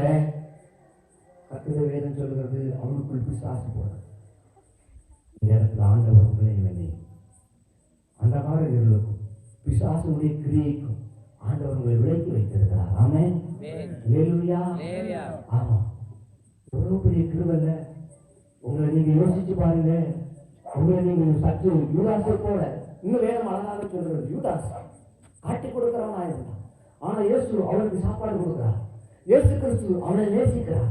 இயேசு கிறிஸ்து இன்னும் அவனிடத்துல பணப்பையை கொடுங்கல. இயேசு கிறிஸ்து அவனிடத்துல அந்த பொறுப்பை இன்னும் வாங்கல. இயேசு கிறிஸ்து அவனிடத்துல இன்னும் முழு நம்பிக்கையோடு கூட இருக்கிறார். கடைசி நிமிஷம் வரைக்கும் இயேசு கிறிஸ்துவுடைய கிருபை அவனை விட்டு விலகாமல் இருந்தது. ஆனா கடைசி நிமிஷத்துல ஏசப்பாவுடைய ரத்தத்தை மாம்சத்தை சாப்பிட்டதுக்கு பிறகு கூட இல்ல, உணர்வு இல்லை, உணர்ச்சி இல்லை. போப்பா, நீ செய்கிறத பிசாசுடைய கிரியை அவ்வளவு மோசமானது என்பதை இங்கே ஆண்டவர் வெளிப்படுத்துகிறார். பிசாசுடைய கிரியை இங்க சொல்ல வேண்டியது அவசியமாயிருக்கிறது. பஸ்கா பண்டிகை, பஸ்கா கூடாரத்துக்குள்ள பிசாசனுடைய மனுஷனுடைய கிரியை எப்படிப்பட்டதாயிருக்கும் என்று சொன்னார். இருமாப்புள்ளதாயிருக்கும், துணிகரமுள்ளதாயிருக்கும். தேவனுடைய கிருபையை இழந்து போகிறதற்கு ஏதுவான துணிகரம் கண்களிலே இருக்கும், செயல்களிலே இருக்கும், நெற்றிகளிலே இருக்கும், இருதயங்களிலே இருக்கும், கால்களிலே இருக்கும், கைகளிலே இருக்கும், குரல்ல இருக்கும், ரத்தத்தில் இருக்கும், எலும்புல இருக்கும், நரம்புல இருக்கும். மொத்தத்தையும் அது ஆட்கொள்ளுகிறதாயிருக்கிறது. ஆட்கொள்ளி வியாதியை விட மோசமானதாயிருக்கிறது. இத்தனை கிரியைகளிலிருந்து உங்களையும் ஆண்டவராய் இயேசு கிறிஸ்து தயவாய் மனது உருகி இறங்கி, நீங்க வேண்டுதல் பண்ணுகிறதுனால அல்ல, நீங்கள் ஜெபம் பண்ணுகிறதுனால அல்ல, நீங்கள் கர்த்தரை தேடுகிறதுனால அல்ல, நீங்கள் ஜெபம் பண்ணுகிறதுனால அல்ல, நீங்கள் உபவாசிக்கிறதுனால அல்ல, நீங்கள் பிறப்பதற்கு முன்பாகவே உங்களுடைய கருவை அவருடைய கண்கள் கண்டபடினா ஆமென். உங்க உபவாசம் 10 மணிலேருந்து 1 மணி வரைக்கும் தான். 11 மணி 9 மணிக்கும் ஒரு சாப்பாடு தான், மத்தியானம் 1 மணிக்கும் சாப்பாடு தான். அதுக்கு பேர் தான் உபவாசம் சொல்லிட்டு இருக்கிறோம். உங்க ஜெபம் நம்ம ஜெபம் வழியில் தூக்குற உடனேயே அந்த வாங்கி இயேசு கிறிஸ்து சொல்றாங்க. ஏசப்பா ஜெபம் பண்றதுக்கு போனாங்க. ஜெபிக்க போன இடத்துல ஏசப்பாக்கு பேதுருட்ட போய் ஏசப்பா ஜெபிக்க வேண்டியது தானே, எதுக்கு போனாங்க? அதுக்கு இல்லை, அதுக்கு முன்னாடி ஜெபம் பண்ணுறதுக்கு வா சொல்லி பேதுருவெல்லாம் கூப்பிட்டு போறாங்க. 2 பேர் தான் போறாங்க. அங்கே ஜெபம் பண்ற இடத்துல ஜெபம் பண்ணிட்டு இருக்கும்போது பேதுருட்ட ஏசப்பாட்டாங்க, என்ன குறித்து யாரும் இல்லாத என்ன சொல்றாங்க கேளு. கேட்டாங்களா? கேட்கலையா? ஜெபம் பண்றவங்க பேசாம ஜெபம் பண்ண வேண்டியதான். ஆமென். நம்ம ஜெபம் எப்படி இருக்குது? ஜெபம் பண்றதுக்கு முக்காடு போட்டோடனே பால் கொதிக்கிச்சா போகலையா, சோறு வந்துச்சா வந்துலையா, 11 மணிக்கு மகன் ஃபோன் பண்ணுறேன்னு சொன்னாங்க போகணும். எங்கள் வீட்டுக்காரர் 12 மணிக்கு வாழைன்னு சொன்னாங்க, காய்கறி வெட்டலையே இருந்தோம். ஆண்டவரே சோத்திரம், ஆண்டவர் சோத்திரம், ஆண்டவர் சோத்திரம். அவன் காயை வெட்டுறதுக்குள்ள என்ன தப்பி விடுறோம், கையை ஐயோ ஏசப்பா போச்சு ஆண்டவரே ஏசப்பா. ஜெபம், உங்களுடைய ஜெபமும் உங்களுடைய உபவாசமும் உங்களுடைய கிரியைகளின்படியும் ஆண்டவராக இயேசு கிறிஸ்து உங்களை நீங்கள் ரட்சிக்கவில்லை. அவர் உங்களை முன்குறித்திருக்கிறபடியால் முதல்ல கருவை கண்டிருக்கிறார். இரண்டாவதாக அவர் உங்களை முன்குறித்திருக்கிறார். அவருடைய சிலுவை பாடு மரணங்களை இன்னைக்கு இப்ப இந்த இரவுல நீங்கள் நான் தியானிப்போம் என்று சொல்லி தேவன் விரும்பி இருக்கிறார். குமாரனாக இயேசு கிறிஸ்து இன்றைக்கு உங்களோடு கூட என்னோடு கூட ஜீவித்துக் கொண்டிருக்கிறார், உயிரோடு இருக்கிறார். உயிரோடு இருக்கிறவர் உங்களை நம்பி இருக்கிறார். என்ன நம்பிக்கை? வந்திருக்கிற 100 பேரும் கைக்கு 2 பேரை கூட்டம் தான் கூட, கைக்கு 2 பேரை கூட்டம் இருந்தா கூட நாளைக்கு நடக்க முடியாத. நம்ம ஐயா சொல்லலையா, 40 நாள் தொடங்கிட்டு கைக்கு 2 பேரை கூட்டுவாங்கன்னு சொல்லலையா? இடத்துல புதுசாக வந்தவங்க யாராவது இருக்கீங்களா? விளைவிடத்துல இருந்து சுகவீனமானவங்கன்னு கேட்டால் அவ்வளோ பேர் கை தூக்கிடுவியா? நான் அப்படி கேட்குறேன். உங்கள் விளைவிடத்துல இருந்து சுகமானவங்க, சுகம் கிடைச்சவங்க இந்த இடத்துல கை தூக்குங்கன்னு சொன்னால் அவ்வளோ பேர் கை தூக்கிறோம். நம்ம பலவீனம் அதற்காக அல்ல, தேவனுடைய நாமத்தை மகிமைப்படுத்துவதற்காக. அபிஷேகம் உங்களுடைய பலவீனத்திலே நீங்கள் தேவனை நோக்கி கூப்பிடும் பொழுது அவருடைய அபிஷேகம் உங்களை நிரப்பும் பொழுது நீங்கள் மற்றவர்களுக்காக வேண்டுதல் பண்ணுகிற பலனை தேவன் தருகிறார். ஆமென். நம்மளுக்கு சாட்சி சொல்லுங்கன்னு சொன்னா ஆண்டவரை நாட்டு நம்மளுக்கு படுத்திய முடியா இருந்துகிட்டே இருந்துச்சா, இன்னைக்கு காலையில வரமாட்டேன்னு சொல்லிச்சா, சாயந்தரம் ஆண்டவர் என்ன கூப்பிட்டு வந்துட்டாரு ஐயா. அப்படி அல்ல. ஆமென். வரும்பொழுது பிரச்சனை என்ன ஆண்டவர் வரும்பொழுது அந்த வீட்டில் அக்காவை கூப்பிட்டு வாங்கன்னு சொல்லி சொன்னார். கூப்பிட்டு வந்தனா கையை பிடிச்சி எக்கா வாங்கன்னு சொன்னா அந்த அக்கா ஆட்டுக்குட்டி போல வந்துட்டு சாட்சி. ஆமென். அல்லேலூயா. தெருவில் நடந்து போனா போகும்போது ஒரு அண்ணன் என்ன கூப்பிட்டு பேசிக்கிட்டு இருந்தாரா, அந்த அண்ணன் அண்டையை கூப்பிட்டு தெருவில் ஜெபம் நடக்குது, முடிஞ்சவங்க நல்லா சாப்பாடு தருவோம் வாங்கன்னு சொன்னார். போன குட்டி மாதிரி வந்துட்டாரு. அல்லேலூயா. ஆமென். ஆமா, நான் இன்னைக்கு கல்லறைக்கு வர்றதற்கு அப்படியே திருவண்ணன் ஏரியா வந்து அப்படியே ஒரு சுற்றி அப்படியே வரணும்னு சொல்லிட்டு நான் பிளான் பண்ணேன். சாயந்தரம் எழுந்திரிச்சு மணியை பார்த்தேன், 6 மணி ஆயிடுச்சு. அதுக்கு பிறகு நான் என் ரூட்டை மாற்றிக்கிட்டோம்ல, ஆண்டவரே உங்களுக்கு சித்தமான மணிக்கு என்ன கொண்டு போங்கன்னு சொல்லி சொன்னேன். ஆண்டவர் என்ன அப்படியே வைத்திலிங்கபுரம் வழியாக போய் அம்பலத்தேதி போய் மறுபடியும் பழனியப்பபுரம் போய் சரி அங்கேயாவது ஒரு காப்பியை குடிச்சிட்டு வந்துடலாமான்னு சொல்லிட்டு அங்கேயும் மாம்சம் விடலாம். 6:50 ஆயிடுச்சு. ஒரு காப்பியை குடிச்சிட்டு இந்த மணியை பார்த்தா 6:50. ஐயோ 6:45 ஆயிடுச்சுன்னு சொல்லிட்டேன். 5 நிமிஷம் லேட்டு, விடாத காப்பியே வேண்டாம். அங்கேருந்து வழியே வந்து ஜோம் பண்ணிட்டு வேகமாக வந்து சேர்ந்துட்டேன். வர்ற வழியில் ஆண்டவர்கிட்ட சோத்திரம் சொல்லிட்டு வரும்போது அங்கேருந்து ஒரு பையன் வரான் சைக்கிள். தம்பி என்ன பண்ணிட்டு இருக்கிறேன்? நான் இன்ஜினியரிங் காலேஜில் வேலை பார்த்துருக்கேன். இது ஒரு சர்ச்சில் உபதேசிக்கிற இல்லையா? இப்போ என்ன பண்ணிட்டு இருக்கேன்? இப்போ நமக்கும் அந்த உபதேசருக்கும் ஒத்து போகல. இப்போ நான் உபதேசிக்கிறேன் இல்லை, வெளியில் வந்துட்டேன். இப்போ அந்த ஐயா இருந்தாங்களா, அந்த ஐயா கூட என்ன செஞ்சுட்டு இருக்கா? பழைய ஐயாவுக்கும் நமக்கும் ஒத்து போச்சு, இப்போ இருக்கிற ஐயாவுக்கும் நமக்கும் ஒத்து போக மாட்டேங்குது. ஐயா ஆண்டவராகிய இயேசு உங்களை நீங்கள் நடத்துகிற வழியில, ஓடுகிற வழியில, பார்க்கிறவர்களிடத்துல, நிற்கிறவர்களிடத்துல ஆண்டவர் உங்களை சாட்சியாக நடத்துகிறார். அந்த மனசு இந்த சைக்கிளில் போகும்போது நான் அவங்களுடைய பைக்கிலேயே போயிட்டே சொல்கிறேன், தம்பி கர்த்தருடைய ஆவியை இழந்துறான், பிடிச்சிக்கோ. இப்போ பிடிச்சிக்கலன்னு சொல்லி சொன்னா ஆவியாளர் ஒன்றை விட்டுட்டாருன்னு சொன்னா ஆபத்து. நீ தேவனுடைய சமூகத்தில் தேவனுடைய ஆசாரியனாக லேவியனாக தேவனுடைய சமூகத்தில் ஒன்றை சாட்சியாக நிறுத்தினேன். கர்த்தருடைய பலத்தை திரும்பி வாங்கிக்கொள். கர்த்தருடைய பலத்தோடு கூட கர்த்தருக்கு தேவனுடைய பலத்தை உண்டாக்கும்படிக்கு தேவனுக்கு சித்தம் கொண்டு இருக்கிறார். வேகமாக ஓடு, தொடர்ந்து ஓடு, விட்டுறாதன்னு சொல்லும்போது சொன்னான், ஐயோ நான் இறந்து போயிட்டேன், கல்யாணம் முடிஞ்சிட்டு சார், குடும்பத்தோட உட்கார்ந்துருக்கிறேன், ஐயோ இப்போ ஆலயத்துக்குள்ளே போக முடியல, என்ன பண்ணு நானே ஆலயத்துக்கு போக முடியலையே, எங்க சபைக்கு போவேன், எங்க சபையில ஆலயத்தினுடைய குருவான ஆலயத்தினுடைய உபதேசகராக இருக்க முடியும்? அங்க இருக்கிற 10 பேருக்கு முன்னாடி எப்படி நான் சாட்சியாக இருக்க முடியுது? என்னுடைய வீட்டுல 2 பேருக்குமே என்னால சமாளிக்க முடியலையே. உலகம் உங்களை கவிழ்த்துக் கொள்வதற்கும் உங்களை உலகம் அவிழ்த்துக் கொள்வதற்கும் காத்திருக்கிற நேரத்தில் கர்த்தருடைய ஆவியானவருடைய மகிமையை நீங்கள் நான் இழந்துவிடக்கூடாது என்பதற்காக ஆண்டவராகிய இயேசு கிறிஸ்து உங்களுக்கு விளக்கும் இந்த ஆவி தரும்படிக்கு இந்த இடத்துல உங்களை அமர வைத்திருக்கிறார். இது ஆவிக்குரிய கூட்டம் அல்ல, இது ஆவிக்குரிய கூட்டம் அல்ல, ஆவியானவரை மகிமைப்படுத்துகிற கூட்டம், ஆவியானவரை மகிமைப்படுத்துகிற கூட்டம். காலம் வாய்த்தாலும் வாய்க்காவிட்டால் கர்த்தருடைய வசனத்தை நீங்கள் நானும் மற்றவர்களுக்கு சொல்லும்படியா விளைத்துக் கொண்டிருக்க முடியாது. முளைக்குமா முளைக்காத, 30 கிடைக்குமோ 60 கிடைக்குமோ 100 கிடைக்குமோ, அதை பற்றி உங்களுக்கு எனக்கு கவலையே இல்லை, கவலையே இல்லை. அதை பற்றி எல்லாம் அக்கறையும் வேண்டாம். அள்ளி தூவுவதற்காக ஆண்டவர் உங்களுக்கு தலைகளிலே மூடைகளை வைத்திருக்கிறார். கொண்டு போங்கள், அழுது கொண்டே போங்கள், அழுது கொண்டே விதைப்பதற்காக போங்கள். இன்னொருவர் கெம்பீரத்தோடு கூட வந்து அறுத்து கொண்டே போகட்டும். அறுப்பதற்கு ஆட்களை தேவனாய கர்த்தர் தேடிக் கொண்டிருக்கிறார். பஸ்காவினுடைய நாளிலே நீங்கள் நான் விளையாடப்பட்ட இயேசு கிறிஸ்துவினுடைய சாட்சிகளாக அவருடைய அறுப்பினுடைய நீதியின் நாட்களிலே நீங்கள் நான் தோல் கொடுக்கும்படியாக கரம் கொடுக்கும்படியாக ஆண்டவர் உங்களையும் என்னையும் அழைத்து வந்திருக்கிறார். நீங்கள் வானத்தை பார்த்தீங்கன்னு சொன்னா விதைக்க முடியாது, காற்றை பார்த்தீங்கன்னு சொன்னா அறுக்கிறதுக்கு போக முடியாது என்பதை ஆண்டவர் இங்கே உங்களிடத்தில் உணர்த்துகிறார். நீங்கள் நானும் ஆவியானவருடைய சித்தத்தை நிறைவேற்றுவதற்காக வந்திருக்கிறோம். கடைசியாக அந்த பையனை சொல்லும்போது சொன்னேன், தம்பி ஏதாவது ஒரு சபைக்கு போனா ஒரு சபையை சொல்லட்டமான்னு கேட்டேன். அந்த பையன் இந்த 3 கண்டிஷன் போகணும்.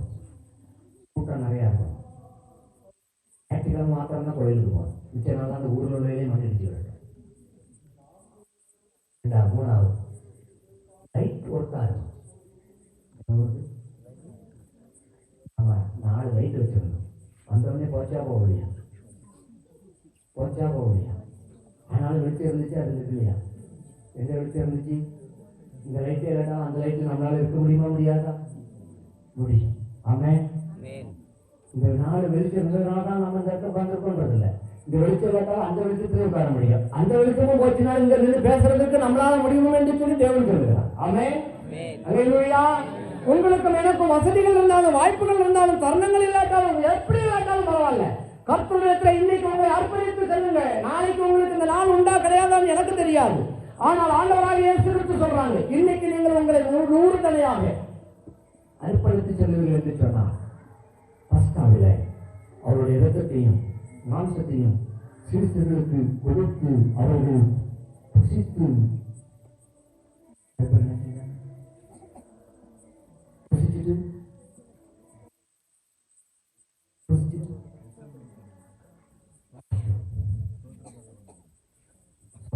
பாடி முடிக்கதான் நேரம் வந்தது. இந்த இரவு பரிசுத்தாவியானவர் உங்களோடு கூட பேசுகிறார். அபிஷேகத்தினுடைய கிருபை எல்லா பலவீனத்தையும் தாங்கிக் கொள்ளும். எல்லா இயேசுக்கு நல்லா தெரியும். இன்னைக்கு இரவுல நான் பிடிக்கப்பட போகிறேன். இன்னைக்கு இரவுல என்னுடைய ஜனத்திற்காக என்னுடைய ஜனத்திற்காக என்னுடைய ஜனத்திற்காக என்னுடைய ஜனத்திற்காக.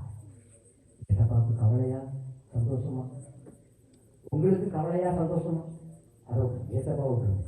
இப்போ இந்த பஸ்கா பண்டிகைக்கு அமர்ந்திருக்கிற நீங்களும் நானும்